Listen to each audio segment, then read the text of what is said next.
Hello, everyone, and welcome back to another episode of the Black-Liberation.Tech Podcast. I'm your host, Dr. Renee Jordan, and today this episode is for those who find themselves in classrooms that don't have a lot of structure, but they are heavy on the outcome or like what you're supposed to be able to do once you're done. So if you find yourself in a classroom that doesn't have a whole lot of homework, it's heavy on the tests, heavy on the projects, heavy on the final exam or final project, but it doesn't have a lot of structured homework assignments from one week to the next or from one session to the next session. This episode is for you. So we're going to get started. I'll see how many questions I can get through now, and then we'll come back next week for any of the ones that I have not covered. So these are some questions that you may have. I do want to encourage you to go back to season 1, episode 9 of the Black-Liberation.Tech podcast, where I talk a little bit more about it. I just wanted to make sure that I hit a few questions that could be of concern to you. So let's go ahead and get started. Number 1, if my class doesn't assign homework or give much guidance, how do I know what I'm supposed to be learning on my own? Well, a good place to start is your course syllabus. That is the document that you get at the beginning of the class. It is usually thought of as a tentative, subject to change plan for the semester. And in that syllabus, you're going to have student learning outcomes. So by the end of this course, you should be able to do X, Y, and Z. You'll also see the topics that are covered from one week to the next, as well as a schedule of events. And so if you don't see many like little quizzes or little homework assignments in there, you may want to create your own based on what you're expected to learn by the end of the semester. So I want to encourage you to use AI as a thinking buddy on this. And you can do that by taking those student learning outcomes and uploading them to a generative AI tool and saying, hey, these are the student learning outcomes for this course. Here is the required reading for this course. And here's the topic that's being covered next week. What are some questions that I can ask myself as I read to make sure that I'm understanding the material the way I should? Also, what are some hints that I can use in order to make notes, make diagrams, make flow charts as I read of processes, procedures, policies, things that compare, contrast, if there are structures and functions associated with what I'm learning? What are some things that I can draw that can help me along the way? What are some ways that I can quiz myself? Okay, so those are some things that you can ask a generative AI tool to help you with.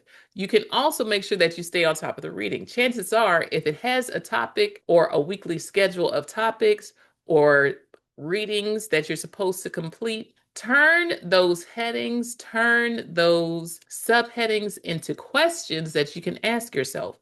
Look through the reading material.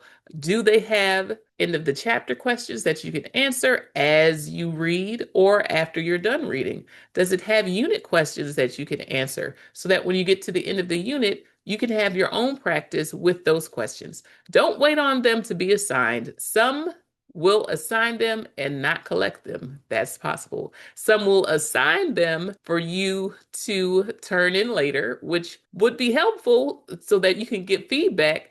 And then sometimes when you turn in your homework, you might not get it graded until it's time for the quiz or the test. So it'll be important for you to review those questions and see if you're able to get answers that are in line with what you are supposed to be able to do by the end of the semester. Now, I have had a master's level course where the professor had an assigned textbook, and essentially we needed to read each chapter. He grouped the chapters by week, but he did not address those chapters during the lecture. However, during the lecture, he provided examples of how those different things were demonstrated, how they were implemented, how they framed different areas in terms of law, in terms of policy, in terms of practices. And so what I made sure that I did with that class, please keep in mind, I had this teacher at least 2 or 3 times. So I knew, or I had this professor at least 2 or 3 times. So I knew how his classes flow. He assigned the reading, but he provided examples and expected our presentations to demonstrate the knowledge from the reading as opposed to regurgitate it. So not presenting what was read,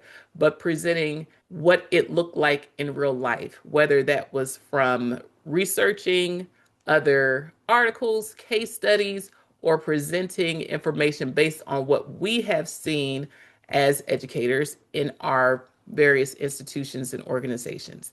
And so I knew the test, the midterm and the final, would be based on the reading. Yes, we would have to apply it, but it was more so on being able to identify the information. So I essentially had to read all the way through the text. I highlighted important information. I made notes in the margins. I made sure that I could clearly identify examples of what I've read. So not a literal, the definition of X is this, that, and the third. No, I needed to know the definition of X so that I could articulate how it appeared in a case study. How did it appear in a certain practice? How did it appear when it's implemented in real life? And so understanding how the faculty member framed their midterms and their tests helped me. So that you can ask people who had a professor before, hey, how do they structure their midterms? How do they structure their finals? What are the expectations of the course beyond what is provided in the course syllabus? Another good place to look would be the rubric. So the syllabus would be a good place to look. The weekly schedule in terms of what topics are covered, taking a look at the reading and seeing what questions are there, whether it's at the end of the chapter or the end of the unit. If you don't see any questions there, then you need to make your own questions up and take good notes by using the headings and subheadings as a form of outlining your notes, as well as turning those headings and those subheadings into questions so that when you're reading, you're thinking about what you're supposed to know in that portion of the text. And once again, I want to encourage you to use a generative AI tool as a thinking partner and setting it up so that you ask the generative AI tool to generate questions that you can consider while you read based on the student learning outcomes for the course and the different topics that are being covered in your required reading. And those things are things that you can type in. So these are the student learning outcomes. These are the headings for the reading that I'm required to do for this week. What are some questions that I can ask myself as I read so that I can take notes that will help me accomplish the student learning outcomes? So those are some recommendations that I have for you. Next, how do I take charge of my learning without feeling like I'm teaching myself everything alone? Okay. Well, one way to do that is to get into a study group. Find a study group that goes over the material either before a project is due, before a midterm, before the final. Maybe you all meet twice a semester. Maybe you set up a group me. Maybe you set up some kind of WhatsApp, something where you can talk back and forth with each other to check in and see, hey, did you all understand this topic this week? These are the questions I have. Does anyone else have these similar questions? Did you find any resources outside of class or within the course resources that specifically helped you with that material? And then go from there. Perhaps you all can get questions together to ask each other. Perhaps you all can take a look at your drafts before you submit them. I do recommend that if you're working with a study group and you're sharing how you're approaching your work, that it is with people that you have worked with before. You want to make sure that you don't get set up. And you want to make sure that it is an equal give and take relationship. Perhaps it's not a whole group. Perhaps it's one study buddy. But if you all are all working on a project and you're responsible for different topics, then that would be a pretty good case for sharing drafts or sharing your thought processes, even if you're not sending your file over, but talking it through with them to get feedback on your work before you submit it. Also, something else that you might want to consider is, once again, using a generative AI tool as a thinking buddy to find out what are some helpful resources that can help you accomplish the student learning outcomes or the objectives or a task or a project. You can ask it for helpful resources. You can also go to your library and ask your subject matter librarian to help you find resources. Share your syllabus with your librarian and say, hey, I'm in this class. It doesn't have a whole lot of structured homework assignments, and I really want to make sure that I perform well when it comes time to midterms and finals. I don't want to wait until it's time for a test to figure out that I didn't know everything as well as I should have known it. So what can I do? And work with them to create perhaps even your own study guide and get access to open educational resources. So resources that professionals have created for others to use in order to learn a specific subject. So I do recommend working with your librarian on that. Now, what's the difference between being self-directed and being unsupported? And how do I protect myself from burnout? Okay, now unsupported looks like you've gone through all of your resources, you've gone through all of your materials, you've signed up for office hours and showed up, and then you were redirected to the things that you covered already. So you've done everything that you could as an individual to try to work towards learning the material, and then you're redirected to go back to that same material. That's not going to help. You need specific instructions, and you can say, you know what? Thank you for directing me back to my textbook. I have read the textbook. I've gone over the example questions. I looked at the answers to the odd questions and saw that somewhere I was off. Is it possible for you or for you to direct me to a teaching assistant or to a tutor who can help me go over the material to see where I went wrong? And hopefully from that, you'll get the support you need in order to get the reinforcement of learning that you need in order to do better in the class. Now, being self-directed would be the initiative that you take in order to pull all the resources you can, talk to your classmates, go to the teaching assistant, go to the open office hours with the professor. That would be self-directed. Going to YouTube and looking up professors or experts who address the same material and trying to get the information or trying to learn another way. That would be self-directed. Unsupported is if you've done everything that you can, so you've tried the self-directed piece, and then when you show up, you're not met with further assistance. So whether that means the tutor is not tutoring you, they're just telling you to reread the same thing you just read, or you go to the professor and the instructor and they just say, well, it's your responsibility. You have to figure it out. Now, if you're not being supported, I do recommend checking in with your advisor, checking in with your guidance counselor, checking in with someone who can direct you to further assistance. Don't give up if you feel like you're not getting the support that you need from whom you believe you should get the support. But keep trying, reach out to others. There are other people in place that are also outside of the classroom that can help direct you, and perhaps you can get some guidance there. So the difference between being self-directed and unsupported: being self-directed means that you're trying to make a way. You're trying to figure it out. You're trying to do everything you can to make progress in the right direction. Unsupported is after you've done all of those things and you reach out for help to those who are in place to help you. So your professors, your teaching assistants, the tutors, the student learning center, your classmates, and you don't get any further direction or instruction to help you along your way. That's being unsupported. And I would encourage you to find someone who can provide you with additional guidance to get you the help that you need. All right, next question. How do I decide which tutorials, videos, or resources are actually worth my time when there's so much online? Okay, well, let's say you go online and you do a search. See if there are views, see if there are reviews. of the videos. See if there's comments.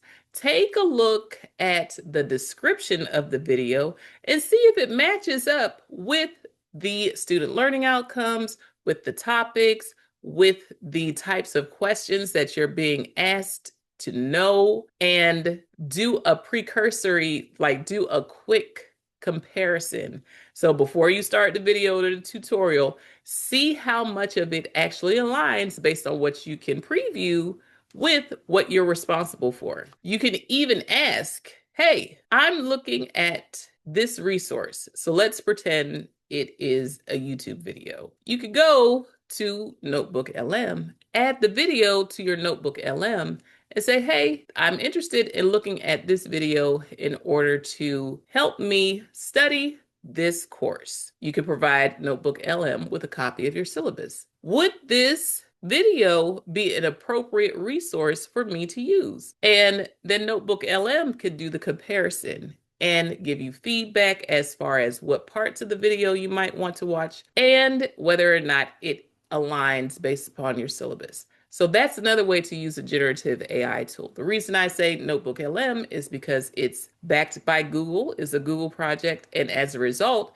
it's able to look through YouTube video transcripts. And so if you have a 3-hour video or an hour-and-a-half video or a 50-minute video that you want to be able to do a quick comparison with or against your course, then that's one way to get at it. And so I would definitely recommend it. All right, the last question for today. If I'm doing DIY learning, how do I know if I'm doing it right or missing something important? That's a good question. Once again, I'm going to recommend using a generative AI tool as a thinking buddy.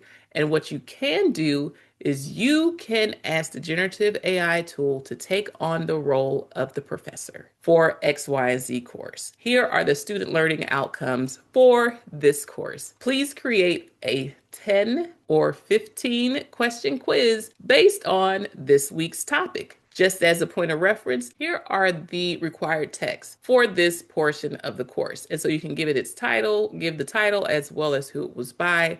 And hopefully that information will be enough for the generative AI tool to pull information from the internet to generate a 10 to 15 question quiz for you. And then see how you do and ask it to grade your responses so that you can get feedback before you actually have to take a test. Now, one thing, this is not a Notebook LM promotion, but you can take it that way. I'm not saying it's the best tool. I'm saying it is a tool. One of the things that you can do is if you type up your notes, you can upload those into Notebook LM. You can have your syllabus uploaded into Notebook LM. And you can also have those YouTube videos uploaded into Notebook LM if perhaps your professor records the lectures on YouTube, or you could find a professor who teaches the same course at another school or at your same school who has YouTube videos. Upload those to Notebook LM. And Notebook LM, you can ask it to generate quizzes for you and it will grade it for you, whether those are multiple choice quizzes, whether those are quizzes where you submit a response and get feedback that way. Another way, let's go back to the study group. Create a study guide for each other. Perhaps each person takes a different section of the course and you create notes that are the important things that everyone should know, in addition to sample questions. Perhaps those sample questions are pulled from the book. Perhaps those questions were pulled from notes that people took during class so that you can revisit and answer them. So from your study group, create a study guide that has the important notes that everyone should know for each section and create student-generated questions. What questions do they have about each section? Whether that means they thought those questions and now they're able to answer them, or perhaps they have these questions and they find themselves having trouble answering them. And once you all have that study guide, perhaps you created a Google Doc where everyone can type at the same time and see the information that's provided. Perhaps everyone fills it out there, or you make a copy of the document so that you can fill it out on your own. And then ask the person who was in charge of a specific section to go over your answers to see if your answers align with what they should be. You can even take that study guide and take it to the tutor, take it to the teaching assistant, take it to your professor during open office hours and ask ahead of time. So before the test, before the quiz, before the midterm, before the final, and say, hey, these are some questions that I answered in our study group. We went over them together. And you know what? I think I got it, but could you please confirm whether or not I have answered the question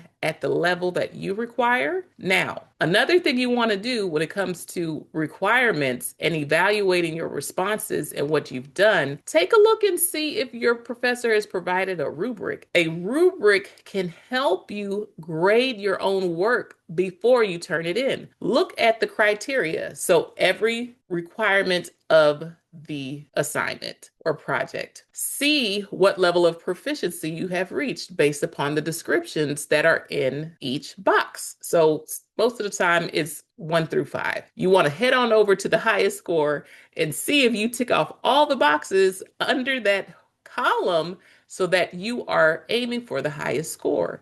You can even ask someone to grade it for you based on the rubric. You could ask the TA or the tutor to evaluate your work based on what your responses are against the rubric. Go during office hours. The professor might not be able to give you a grade just then, but you can ask them if you're missing anything specific, or if you have to make it more general, ask them, is there something that students tend to miss when they submit their work based on the rubric that goes along with the project or the assignment, or based on their experience with the course in prior years or prior semesters. So don't go at it alone. Make sure you reach out to others.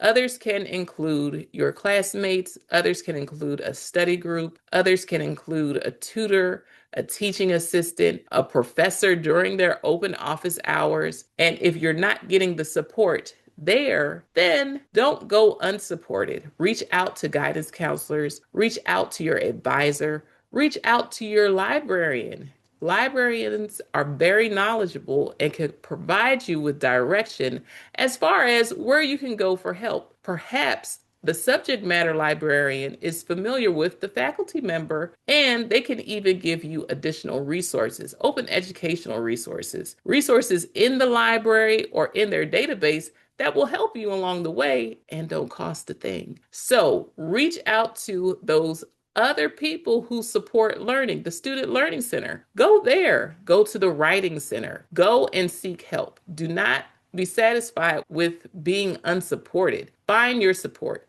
even if that means getting to know people and networking on your own. So once again, thank you for listening to another episode of the Black-Liberation.Tech Podcast. I am your host, Dr. Renee Jordan. Please feel free to like, subscribe, and share, rate, and review the podcast to help it become more discoverable. And until next time, take care.